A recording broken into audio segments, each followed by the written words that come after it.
All right, guys, welcome. So we want to look at this question. So the question says that a number is doubled, then added, then 7 is added, giving 25. And we are asked to get the original number. Okay. So the first thing we would do here is convert this to an algebraic expression. Now, once we do it, we should be able to get the original number. Now let's look at the question and we'll take it bit by bit. So it says that a number is doubled and we don't know the number.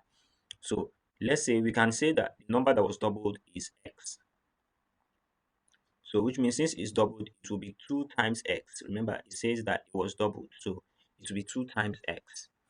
Then added, then 7 is added. Okay, then 7 is added, which means we'll add that's plus 7. And then it gave 25. It gave 25 is the same thing as saying that everything here is equals to 25. So that's what it's trying to say. So now the next thing is, okay, since we have this, so which means we would cross 7 to the other side, or we can subtract 7 from both sides. That's much better. So let's do that. Let's subtract 7 from both sides. And if we do that, the 7 here will cancel out and we'll be left with 2x. And then 25 minus 7 should give us 18. So would have this would be equals to 18. So the next thing we'll do, remember we are looking for x, which is that number. X is the unknown that we are looking for. So which means we'll divide both sides by 2 so that x will stand alone.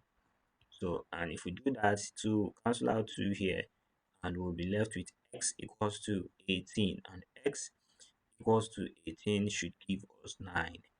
Okay, so it should give us 9. So which means the number that they're talking about is 9.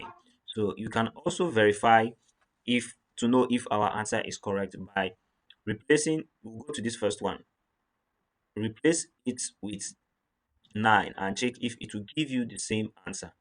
So if it gives you the same answer, it means we are correct. And I think from what we just solved here is the correct way of solving it. So we are to get 9 there. So feel free to drop a message on what you got in the comment section. And don't forget to like, comment, and share. I will see you in the next video.